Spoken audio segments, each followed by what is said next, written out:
apesar do crescimento das receitas, principalmente dos royalties, nunca se construiu essa escola. Porque é uma vergonha que Macau não tenha uma escola sequer, uma escola completa.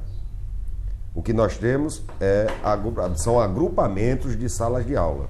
Você não tem uma escola com piscina, com campos de espaço, quadro de esporte, campo, uma biblioteca decente, laboratórios, coisa que o filho do rico tem.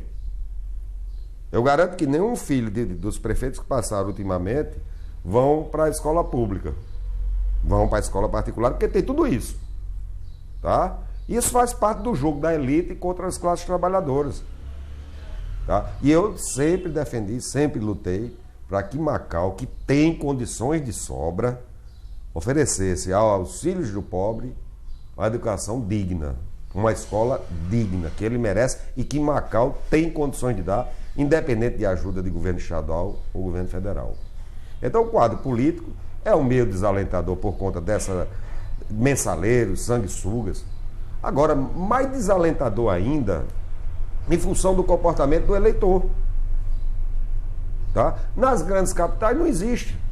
Mas você chega no interior do Nordeste, principalmente do Nordeste, nas cidades pequenas, a venalidade campeia. O que se vê é a compra de votos, desenfreada de votos. E é com tristeza que eu vejo um eleitor comum se vender. Me dá um desencanto quando eu sei que uma pessoa vai votar no outro porque recebeu R$200, que aqui em Macau todo mundo sabe. Isso foi a tônica das últimas 2 campanhas e que me parece vai ser agora.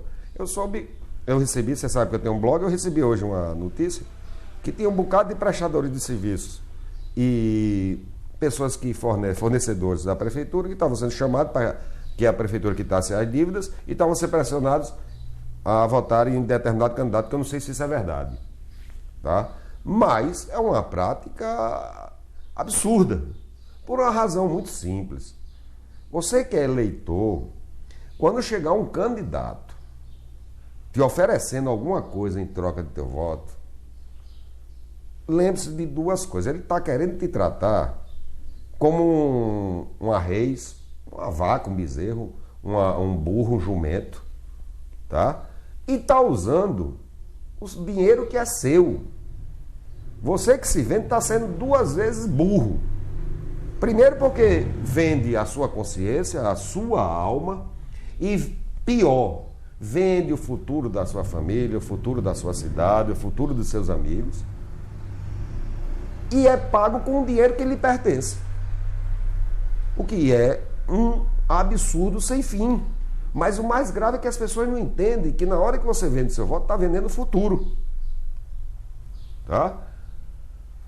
Mas é com muita tristeza, chegando, repito, próximo da desesperança, que eu vejo esse quadro, principalmente na minha cidade. Benito, a nível do Estado, eu até comentei no último programa com a nossa amiga Regina, a respeito das alianças que foram formadas para essa nova eleição. Né? Alianças onde houve uma união de figuras antagônicas aqui da política estadual, né? Onde foram sempre adversários ferrenhos e combatedores um do outro, e de repente a gente está vendo aí uma união de diversos segmentos político-partidários do Rio Grande do Norte, com o objetivo de eleger um governador. Né? Isso também, você acha que isso deixa o eleitor também, vamos dizer assim, distante um pouco do processo, se afastando um pouco, ou não entendendo, no final de contas, não entendendo essa situação? Rapaz, é difícil da pessoa entender como é que Alves e Maia estão juntos novamente. Tá? E é mais difícil ainda entender a sobrevivência desses grupos familiares. Eu vejo com muita tristeza as pessoas desfilarem na rua com certos candidatos, que são candidatos porque são filhos. Porque é filho de fulano. Qual é o serviço prestado por esses filhos? Eu costumo dizer que são filhos da plutocracia. Da plutocracia. Sim, mas aí, veja bem, e isso vai fazendo que permaneçam esses mesmos grupos, defendendo os mesmos interesses, e na hora, em determinados momentos, eles brigam de mentirinha, que o fim é o mesmo, é chegar ao poder, aí quando o poder não dá para ser dividido pelas duas famílias, aí brigam. Mas quando eles se veem ameaçados por uma terceira força, se juntam. Uma terceira força independente, eles se juntam. E dá a ideia de que todo político calça 40. Eu queria que todo o povo, inclusive o povo de Macau, aí sim, assumisse o 40, mas que todo político calça 40, não. Aí é outra história. Tá? Há políticos sérios, políticos que têm propostas. É muito simples. É muito simples. Quando o candidato chegar à sua porta, são perguntas básicas que você tem que fazer. Certo? Foi o que você já fez pelo meu estado. Você prometeu e não cumpriu? Você não prometeu e fez? Você já mentiu para o povo? Você é mensaleiro? Você é sanguessuga? É só analisar. Certo? Você está envolvido em quantos escândalos? Vai restar poucos, viu, professor? Vão restar muito poucos. Muito poucos. É verdade. Porque você pega um candidato. Veja bem, eu não quero dizer que aconteceu em Macau. Tá? Mas um cara chega numa cidade e diz: vou construir a Central do Cidadão. E não constrói. Vou construir a ponte ligando a cidade a uma ilha. E não constrói. Vou trazer um centro poliesportivo. Basta que o prefeito adquira o terreno para a construção desse centro. Quando se descobre que esse centro foi parar em outra cidade, 100 km de distância, a 100 km de distância. Chega na cidade e diz: eu vendi uma estatal, o governo do estado está cheio de dinheiro. Vou fazer o saneamento dessa cidade. O dinheiro está aqui escutando a conversa e a padroeira é testemunha. Termina o governo do homem, não sai o saneamento, sai uma parte só do saneamento. Ou seja, mentiu para o povo e enganou a santa. Tá entendendo? Aí é só perguntar. É muito simples. Ô candidato, o senhor prometeu alguma coisa já, quando era governante, e não cumpriu? Aí disse: não, eu sempre cumpri. Aí começa a fazer perguntas. Isso e aquilo.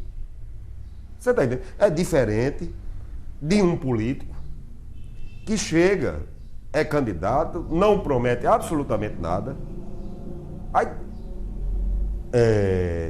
constrói Central do Cidadão, traz farmácia do povo, encontra as escolas estaduais do município em petição de miséria e recupera todas as escolas, reequipa essas escolas, tá? Que principalmente, sim, eu estou só lembrando de um detalhe. Quem é aqui em Macau que se lembra da situação das estradas estaduais há 4 anos? Como era a situação da estrada daqui para Barreiras, daqui para Açu? Era uma cratera só. Verdade. E até onde eu sei, ninguém prometeu consertar. No entanto, você passa hoje nessas estradas daqui para Açu, daqui para Barreiras, é um tapete. É estrada de primeiro mundo. Pela primeira vez na vida, está se construindo estradas dignas aqui no Rio Grande do Norte. Tá? Mas não é só esse aspecto de fazer ou deixar de fazer uma obra, mas principalmente os interesses que estão por trás das ações desses governantes.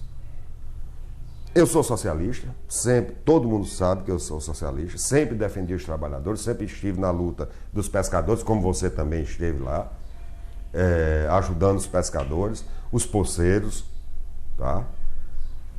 E essa luta não é de agora. Eu vou dar só exemplo da luta dos pescadores. Essa luta não é de agora.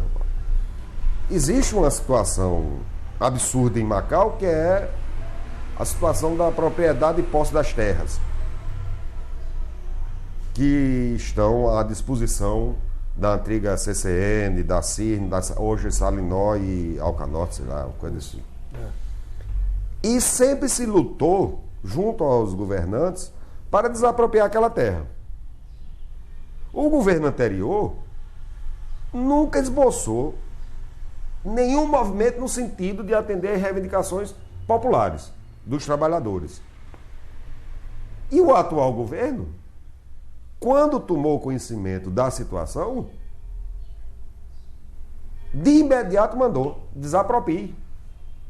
Desaproprie. Se é terra improdutiva, não está servindo para nada, para produzir nada, desaproprie e entrega aos trabalhadores.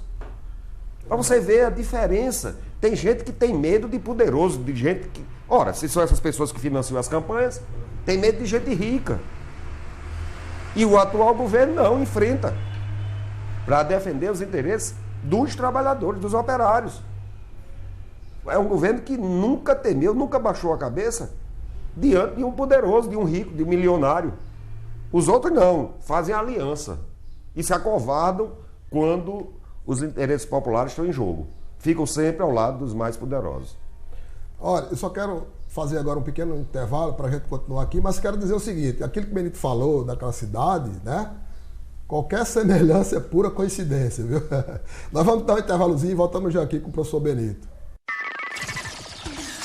Pousada Moinho dos Ventos. Luxuosos apartamentos com frigobar, TV, ar-condicionado, chuveiro elétrico, cama box e interfone.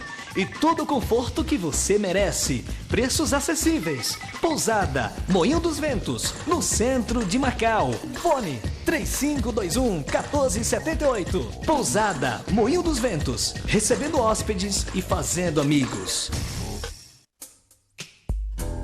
Solário Recepções. Seu evento festivo com requinte, praticidade e muita economia. Reuniões, aniversários, casamentos, batizados e outros eventos. Com buffet completo ou apenas o salão. Solário Recepções. Seu espaço para recepções em Macau. Rua São José, 226.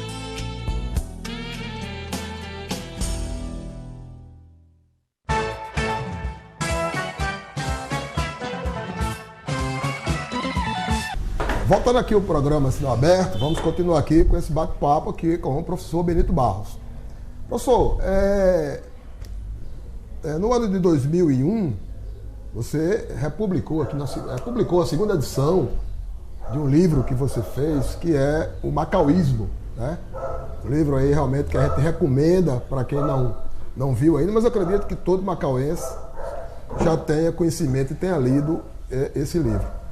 E aqui tem a transcrição de um artigo que você fez para um jornal de Macau, que esse artigo eu acredito que tem mais de 10 anos, né, professor? Deve ter aí o quê? 13 a 14 anos, né? E uma coisa que me chamou a atenção, eu gostaria de ler aqui para os nossos telespectadores, e depois pedir o seu comentário sobre esse assunto.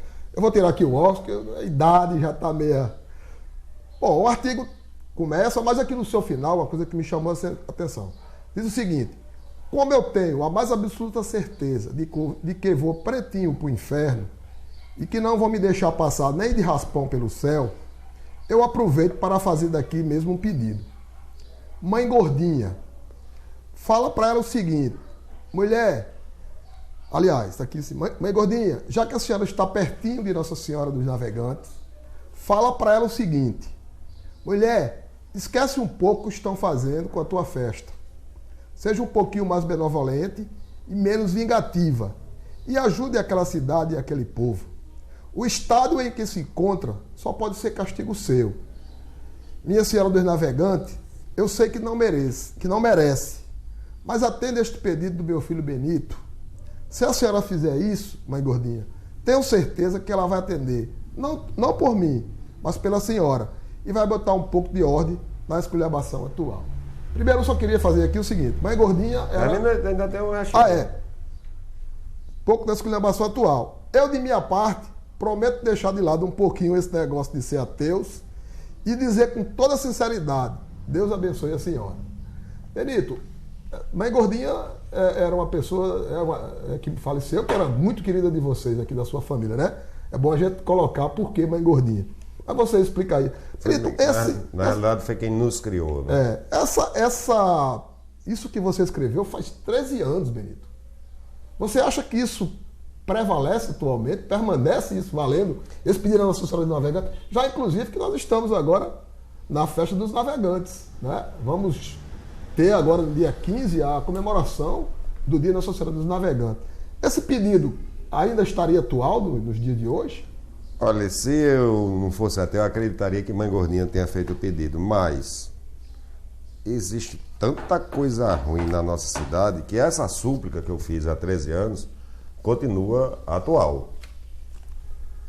Até porque, e aí eu acho que pode ser um dos motivos dela não ter atendido, é que vem gente aqui que além de mentir para o povo, ainda engana as santas. O exemplo que eu dei há pouco tempo. Tá? Então como é que se quer atender, que as santas atendam os pedidos da população, se chega um cabo aqui, mente para o povo, engana a santa e ainda recebe um voto do povo. A santa deve estar pensando, peraí, deve estar meio escabriada com essa conversa. Tá? Mas veja bem, Haroldo, analisando direitinho, Macau é uma cidade abençoada. Tem uma natureza riquíssima. Se você pegar a história de Macau, do início do século passado para cá, você vai ver que tem altos e baixos. Tá? Eu já disse que era uma espécie de montanha-russa. Você tem épocas de grande desenvolvimento, com o sal, quando o sal está lá no alto, a cidade cresce, etc. E da década de 70 para cá, tem sido uma tristeza. Com a desativação do porto e a mecanização das salinas, a cidade sofreu muito. Eu já falei aqui do fluxo migratório. Você tem em Santos, em Vicente de Carvalho, um bairro inteiro de macauenses que fugiram daqui do desemprego, foram em busca de emprego lá em São Paulo. Certo? Em Natal você tem uma colônia de macauenses enorme. É verdade. Tá? Em Recife, no Rio, em Caxias. Então veja bem, Macau tem sofrido muito, mas aparece agora, vem de presente da natureza, o petróleo, tá? E com ele, os royalties. Só para você ter uma ideia, e para a população pensar direitinho, nesse último ano e meio, nesses últimos 18 meses, de janeiro de 2005 até junho desse ano, Macau arrecadou só de royalties quase 33 milhões de reais, 32 milhões e tanto. Dava para construir uma nova cidade.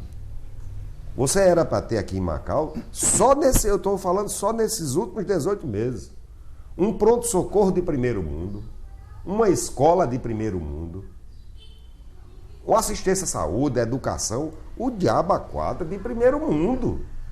Qual é a cidade do Porto de Macau que tem uma arrecadação dessa? Eu me lembro, eu vou dizer isso, que esse é amigo dele, uma derrama que eu tive de Zé Antônio. Zé Antônio terminou o primeiro ano do governo com a média de royalties em torno de 300, 400 mil. Não era essa fábula toda que é hoje de 1 milhão e 800. Mas, no início do segundo mandato dele, esses royalties dispararam. Ou seja, era uma arrecadação que não se esperava, que não se tinha, que não se contava. Tá? E o que foi feito? Se você prestar atenção, Macau tem 26 mil habitantes. 26 mil habitantes. Não houve crescimento de demanda por serviços públicos que justificasse o desaparecimento desses 32 milhões nesse ano e meio. As demandas públicas são as mesmas. A única grande obra que foi feita ultimamente em Macau, grande em termos de valor, foi o saneamento básico e foi feito pelo Estado. Pelo que eu sei, não entrou nem um centavo da prefeitura. E onde diabos foi parar esses 32 milhões de reais arrecadados com royalties? Rapaz, uma das coisas que se exige hoje é transparência, é publicidade dos atos do governo. Pelo que eu estou sabendo, que é um absurdo. A Prefeitura de Macau, há 3, 4 meses que não publica o Diário Oficial. É verdade. E eu soube de denúncias que estava sendo fabricado agora o Diário Oficial com a data atrasada, como se tivesse sido feito lá, que inclusive você cobrou na Câmara. Foi você que cobrou na Câmara a publicação desses diários oficiais, que até então, até o mês passado, não estava sendo publicado. O último foi dia 31 de março. E de lá para cá? Então o que é que está sendo feito com esse dinheiro? É coisa tão simples. É o governante chegar e dizer, olha, eu estou gastando esse dinheiro nisso e naquilo. Agora, não pode, você não ver absolutamente nada que justifique o gasto dessa fábula, desse dinheiro todo. Aí é que dá tristeza, aí é que dá para recorrer a Nossa Senhora dos Navegantes, a Nossa Senhora da Conceição, nossa padroeira de Macau, a Ama, a deusa chinesa que deu nome à nossa terra, a Iemanjá, que é protetora dos navegantes também, tá? Tem que recorrer a todo mundo do céu, de toda parte, certo? Então a súplica minha só não é suficiente. É suficiente, ou seria necessário, que todo o povo lutasse, porque esse dinheiro não pertence a governante nenhum, pertence à população como um todo. Então, cabe a todos nós exigir